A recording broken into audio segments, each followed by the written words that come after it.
Okay, what is up again, guys?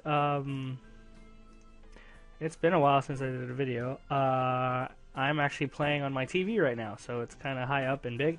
So, the little webcam dealie might look a little off today, because I'm looking in that general direction. My TV's right there. What happened? Lily comes into view soon after the bells heralding the end of the school day ring out. She says farewell to a number of classmates headed in the other direction before beginning her weekly trip to the... Oh, okay. We're going to the Phoenix Star. Afternoon, Lily. The immediate warm smile and relaxed demeanor she assumes upon noticing my presence are unexpectedly welcome.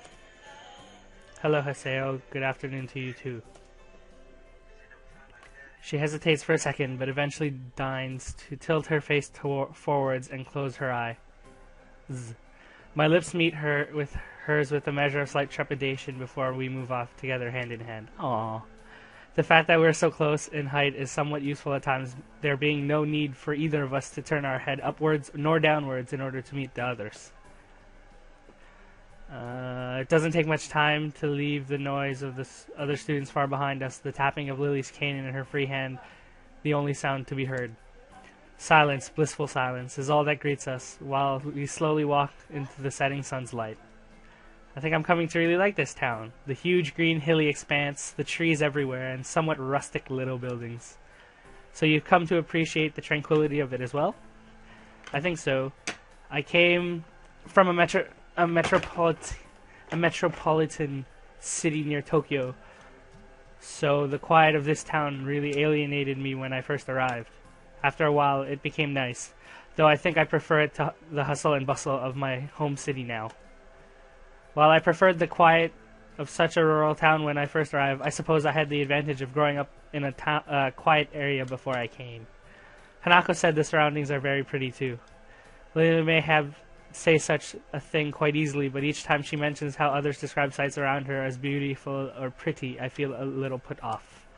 I notice her expression becoming one of anticipation for some question or another. She always has a good sense for when somebody's not saying something that's on their mind, so I might as well speak up. I was kind of wondering how to put this. Do you ever regret that you can't see what things look like for yourself? It's just something I've been thinking about. He dropped the blind bomb. She thinks carefully for a time. Do you ever regret that you can't hear people whispering on the other side of a room? I can only speak for myself, but the fact that I can't see is the only way I've experienced life. I just cannot... Just as I cannot do something you can't do something that I'm capable of. The fact that the world is made for those who are sighted can be a pain sometimes, but there are many people who suffer much more than I because of the way the world is. That does make sense, but still, it feels kind of bad to describe something that you can't experience to you. She tilts her head quizzically, as if I just said something that makes very little sense at all. But I can experience it. You just said yourself that you are in an area because of the way the surroundings are. I like this area for the very same reason. Thanks to the fact that this is a small rustic town surrounded by trees, it gives us some peace and quiet away from the din at the school and the bustle, not to mention the smells of the city. I suppose it would be much like the home she shared with Akira as well. Her outlook on it seems pretty sensible, and I'm not surprised that she's got a much better handle on her particular condition than I do on mine. Just like how her coming from a location somewhat similar to Yamaku's surroundings let her become more assimilated in a shorter time, being born blind affected her stance by her own admission. I should stop being so annoyed with myself over it, but I can't shake the feeling that I depended on Lily far too much given the circumstances most have had to deal with in Yamaku. Well, that makes a lot of sense. You're pretty good at explaining, as always. Come to think of it, where's Hanako anyway? She was with us for lunch. It seems she's busy studying. The exams are far from over, and she said she wants to do better this year than the last. I admire her work ethic. She's really been trying to give us a lot of room alone recently. She's that type of person, I think. The kind that puts others' needs before her own, at every chance. She's a sweet girl, even though so much has hurt her in the past. I don't know. I feel like it's only now when she's less close to me than ever that she's truly finding herself. It was thanks to you that she became more confident. After all, not me. I take my hand from hers and I gently place it on her head. The important thing is that you were there for her. I can't imagine what she'd be like without having someone found like you. That much becomes obvious while you were in Scotland. We are all still friends, so we've just got to have faith in her. I think she'll become a good person, and that much is thanks to you being there for her when she most needed it, just as you were for me. Aw, having a moment. It makes me feel a bit childish when you sound so wise. Well, I try. Are you doing anything on the weekend by any chance? Nothing comes to mind. Why? Then how about a date on Sunday? It'd be something to do besides exam prep. Countering my rapidly beating heart, she simply smiles and nods. That would be lovely. Where would you like to go? Her face suddenly changes to one of disapproval. You can't do that, Hiseo. That's cheating. Do what? A gentleman would never ask a lady where to have a date. Oh. Her smile quickly comes back, assuring me that she's far from serious. Don't worry about it. I'll think about where we can go. I'll leave it to you then. I promise to decide on the next date, though. With our plans for the weekend made, the rest of us walk down the hill in the continued silence. The prospect of that lasting for any length of time, however, is shattered as I catch sight of a familiar figure waiting for us, her hand held high. Yo! Oh, Akira. Thank you. Please come again. The change in temperature as I step outside of the convenience store sends a chill up my spine. It feels like the summer's starting to wind down. Looking to my side, the same feeling seems to affect Lily as well. Though unlike me, she doesn't manage to hide the fact. Something I didn't realize at first was how physically delicate she is, even compared to the likes of Hanako. If I had to describe her, I'd say she reminds me of a China doll. Akira walks up behind her and gives her a couple hard pats on the shoulder, much to Lily's consternation. For a moment, she looks as envious as my status as an only child as I am of their close relationship. They talk between themselves for a few moments as I sort out the bags. Their voice is too low for me to catch, but eventually they break off and begin to walk back to school. It feels good to be out of that damned office. You kids don't know how good you have it here. Kids. You too, then. Kids grow up so fast nowadays. You're not old enough to say that.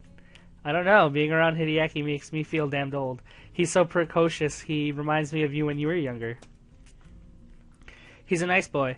It would be a shame if Shizune comes to have too much of an influence on him. Akira gives an amused snort at her sister's antipathy. She really doesn't seem to regard it as anything to make a serious fuss about, treating it more like a childhood spat. She looks over to me, apparently only just remembering that I'm here, and gives me a small grin and reaches towards her back pocket. What is it? Just a sec, let me dig it out. After quite some difficulty, she manages to receive the black leather wallet from her back pocket, quickly fishing out what looks to be a folded square of paper. With Lily all but unaware of what's happening, Akira folds the scrap and hands it to me. An old photo of what looks to be a younger Lily and Shizune operating a noodle stall, and with some other girl in the background. She looks vaguely familiar, but I can't quite pinpoint why. What is it, Akira? I think you know. Lily mulls this over for a few moments before realization dawns on her. Akira, you really needn't...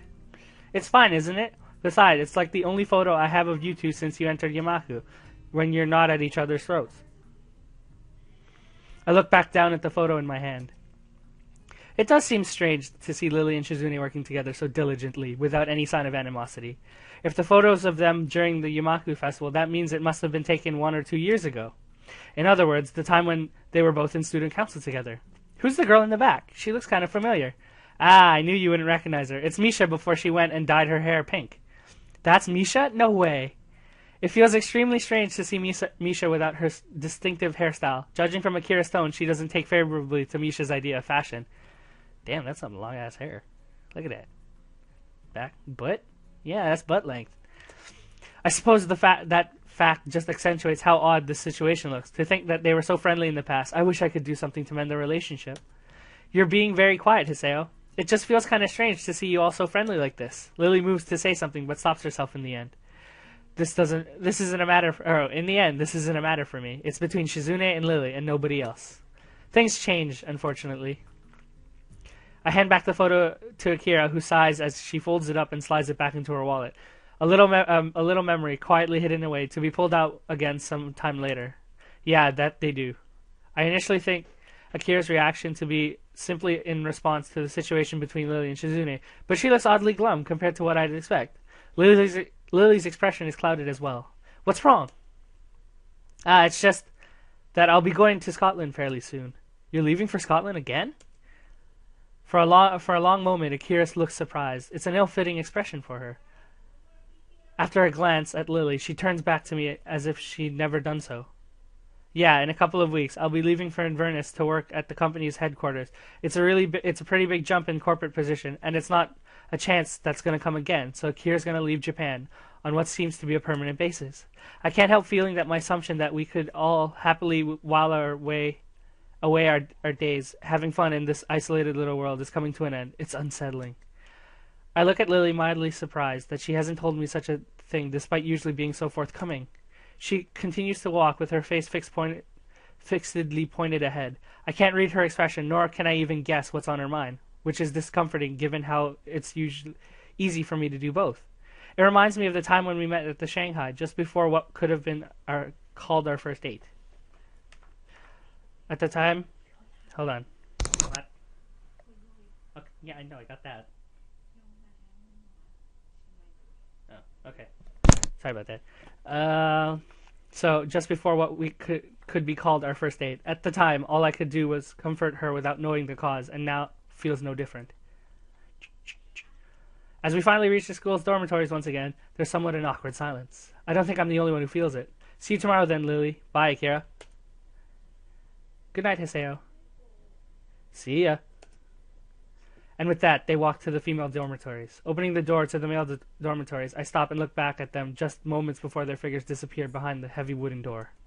That was a strange moment when Akira said she was leaving. While that wasn't the first time when my thoughts regarding my new life had been called into question, it's perhaps the first time to do it quite so profoundly. I still don't know what to make of Akira's reaction, much less of Lily's. The night's chill reminds me to get back to my room before I catch something, my bags pulling down on my arms with seemingly redoubled weight. If nothing else, I have a date with her set up for the weekend. I just need to stop overthinking stuff and get on with things the way they are. The exams are still ongoing after all, and with the trimester's end and the summer's holidays beginning soon, there will be plenty of time for me to keep busy for a while. As I give a yawn and retreat inside, my thoughts turn to what Lily will decide to set as the location of our weekend rendezvous. Okay, so we just got a big bomb from Akira. She's going back, and Lily isn't kind of helping the situation with how she's replying. So that's kind of fishy. But we'll see in the next video. So like always, like the video and subscribe and keep following as I start doing more of these, and I'll switch from Katawa to something else. Yeah, see you.